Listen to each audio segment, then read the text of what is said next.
Here's a quick demo on how to create your clipping mask for your portrait. So to begin with, we want to make sure that we are using a new document that is 1080 by 1080. And then from there we can click and drag or drag and drop our image onto our next canvas.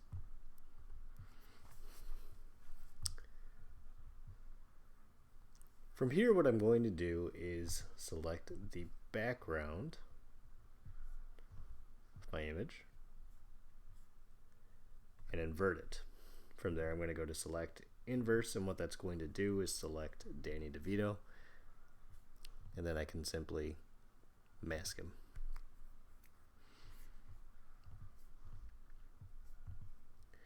Now what I'm going to do is add the text for this. In this case, I'm actually going to use the letter A. And when you're selecting your font, you want to make sure that you have a nice bold font. And then I could use Command T to increase the font size to fill the space. And hit OK. If you are not happy with your font choice, you can simply double click your font and change it above. Again, the more space your font has on the inside, the better this project will look.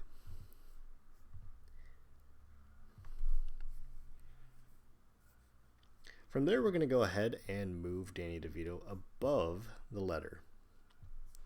Now, when we're creating a clipping mask with the layer below, what it's going to do is take my image and look for the pixels in the image below for our new image to sit within.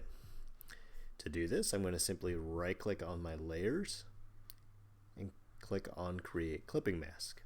Now Danny DeVito is stuck within the letter. For this assignment, we do want to focus on having part of his body on the outside. So what I'm going to do is simply make a copy of the layer, but you're going to notice that it is now clipped into the other image. So what I want to do there is right click the layer above and release the clipping mask. And now he is free to move around. Now you can probably see that there's a little bit of white showing up at the top here. So I'm going to take my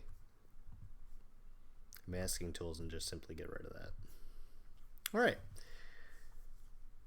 Now that I have my two images, one is clipped, one is not clipped, I want to go ahead and get rid of this part of his body so that the clip will show up underneath, not blocking the inside of the A or the bottom part of the letter A.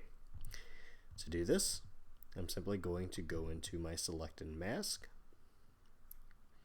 and I'm going to use my brush tool with a subtractive property on it to get rid of the inside part. And all I'm doing is taking the bottom portions and getting rid of them from the letters, because I don't want his shoulder or his legs to show up underneath. However, I am going to keep the left side here so it shows up on my document. Once I'm happy, I can hit OK. And now we have his arm sticking out of the actual letter itself with the clipping mask underneath for the interior portion of the document. Alright, from here we're going to go ahead and add a background. To do this, I'm simply going to go to my adjustment layers and select a solid color.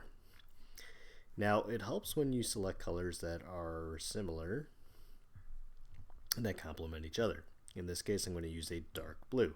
Now again, you can see some of my mask is not well done, and this is from the initial stage here.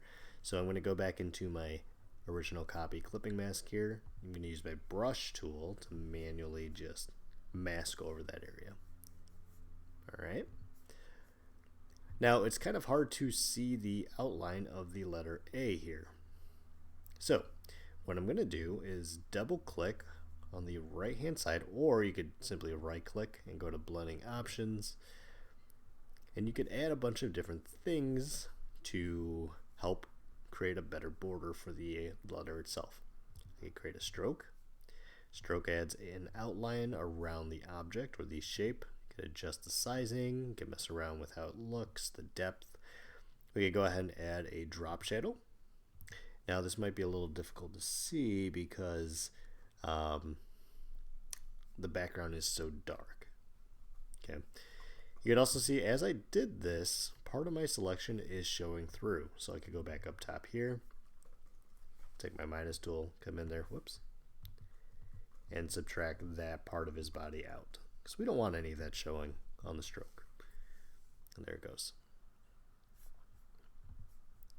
And now my assignment is done. If you want, you could go through and add in some textures by using the bevel and emboss tool. This will give it a little bit more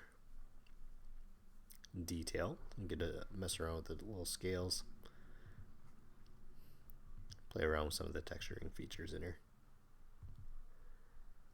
And again, this simply gives it a little bit more depth.